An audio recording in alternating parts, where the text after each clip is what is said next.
a high school today. We're shooting the teaser for House Divided. Let's roll! A story about a deaf boy who starts hearing noises in his head. The point of a teaser for an episode of House is to set up the character that's going to be House's main patient, really our A story of the episode. It's the opening sequence. It usually doesn't have our main cast in it. It's the guest cast showing us the symptom that's going to be House's main mystery.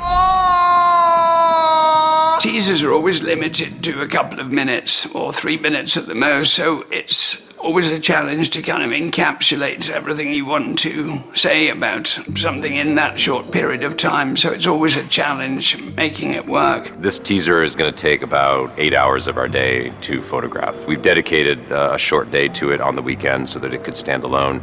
Since it doesn't involve Hugh and our main cast, it's the perfect opportunity for us to come as a production, self-contained and small, to this place and be able to do this particular story and give the rest of our cast a break.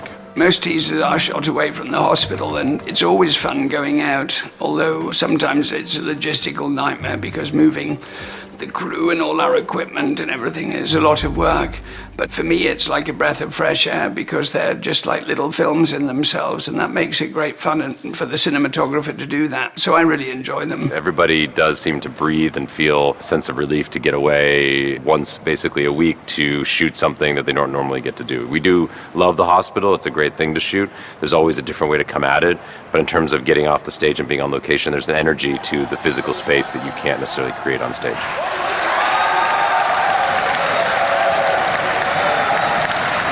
Having directed a lot of these episodes, I always find that the teaser is really my way into the episode, and it's going to set the tone for the entire episode. And so as a director, my biggest mystery to solve, like, how are we going to get into the show?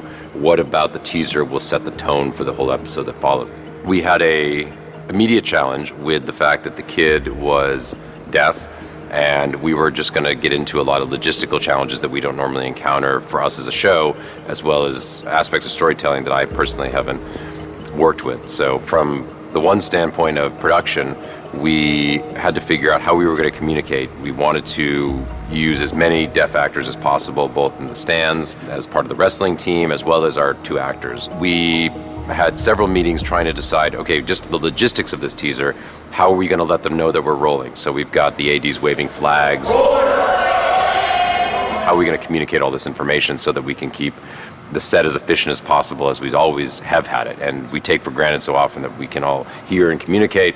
So instantly we as a production were right inside the character's head because we saw the immediate challenges of communication and having to do that. One of the first things we noticed in casting is that there was a real difference between deaf actors who were, in terms of signing, and hearing actors that knew sign. There was, again, a very big distinction in terms of the physicality, in terms of how they use their bodies and their face, and not having that extra sense. There was amazing how much more expressive I found the deaf actors that came into audition. And that was really solidified that we had to find a deaf actor. And we were very fortunate to find Ryan, who plays Seth, because he was a real score for us, and he's a terrific young kid.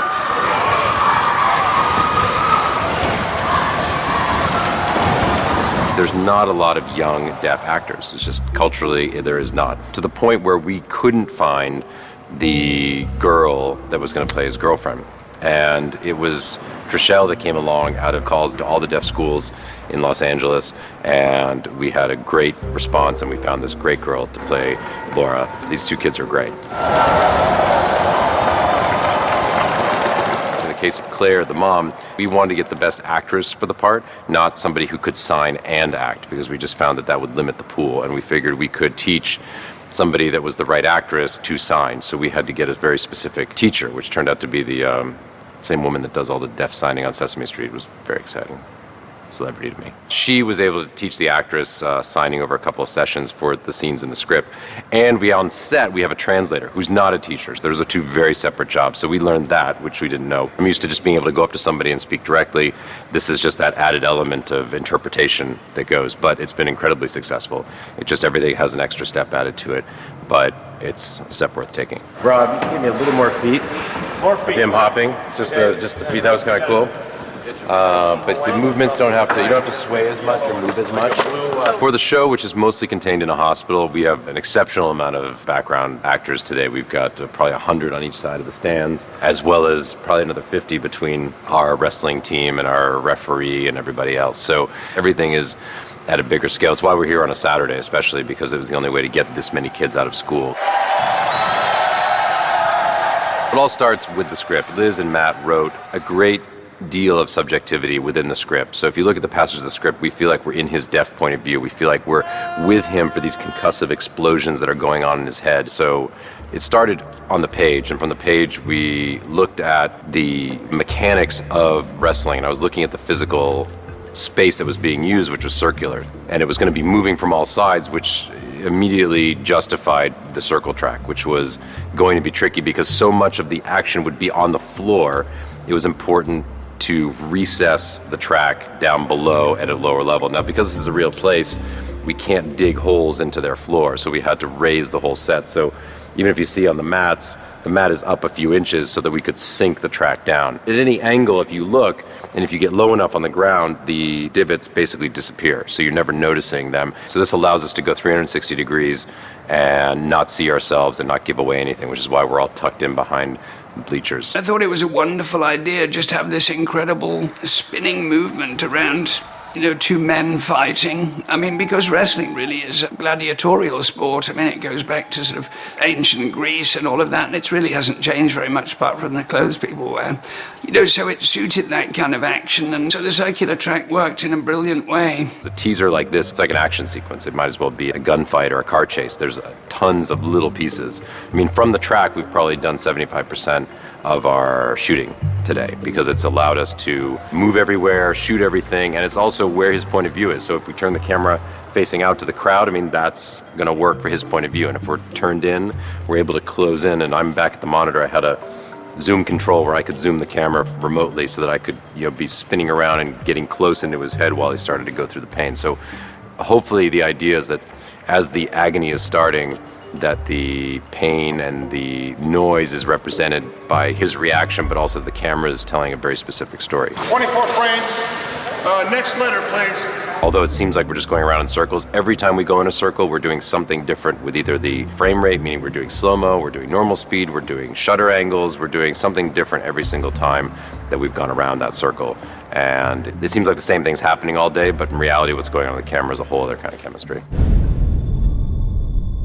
The lighting design had to be very user-friendly to be able to track 360 degrees around the actual wrestling match without it being a major relight each time. So immediately you're thinking about doing something from overhead, but I wanted to go a step further than that. And rather than build some kind of rig within the gymnasium itself, I thought it would be so great if we could keep all our lighting outside. We rented a 180-foot crane that could carry an awful lot of weight and put multiple headed lamps, like power lamps, but very powerful. They put out a massive amount of heat. I was actually frightened of melting the roof, but I wasn't going to tell anyone in that.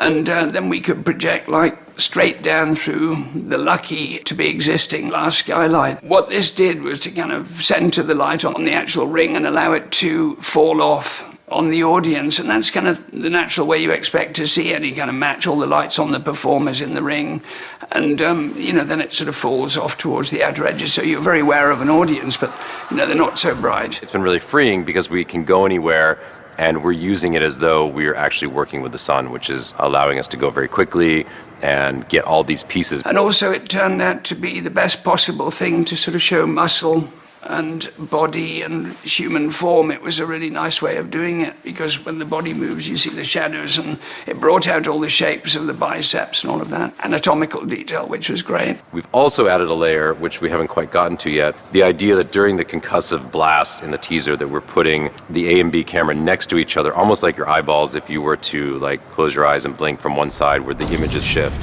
So we're creating that effect where we have two cameras next to each other that we can cut between. So there's that slightly off feeling during the explosion. We're having that boom every time. So it's where he's hearing that. So we're going to do that on him just to alter that and help create that feeling that he's going through something very traumatic. And then we'll also see his point of view represented that way.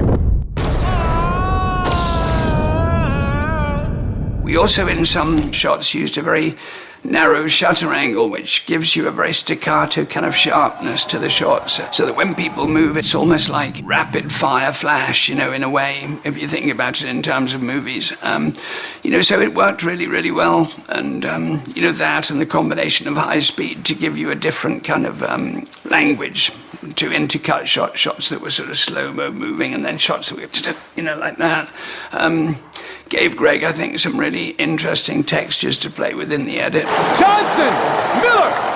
To keep everything safe and physical, we have our stunt coordinator who choreographed the wrestling. In terms of story, we worked out, do we want this aggressive? Do we want this to progress? What do we want out of it? And I try to speak in those terms, and then from there the stunt coordinator puts together the 2 wrestling matches for us. But they're choreographed and like a dance, so that they remain safe, nobody gets hurt, everybody knows, although it looks chaotic and random and improvised, it's all very specific, and especially where the second match involves Ryan, who plays Seth, and you need him to be able to do action that would be something the actor can do and pull off. So there's a physicality there that again has to be safe, but also I'm in there so tight there's no way to ever use a stunt double for him. So the stunt aspect of it is deceptive because it doesn't seem like a stunt, but in fact a lot of work went in to make this chaos look spontaneous. I actually felt we did incredibly well. We did more than 50 setups, which is pretty amazing. And I just felt completely elated that we'd actually managed to pull it off, and everything had worked as we hoped, and the roof hadn't melted, and all those sorts of things. And we had great material in the can, so I was very happy. Today went great. We got everything we needed. It turned out exactly the way we wanted it to. We feel good that we got the entire teaser that we needed to get. It was awesome.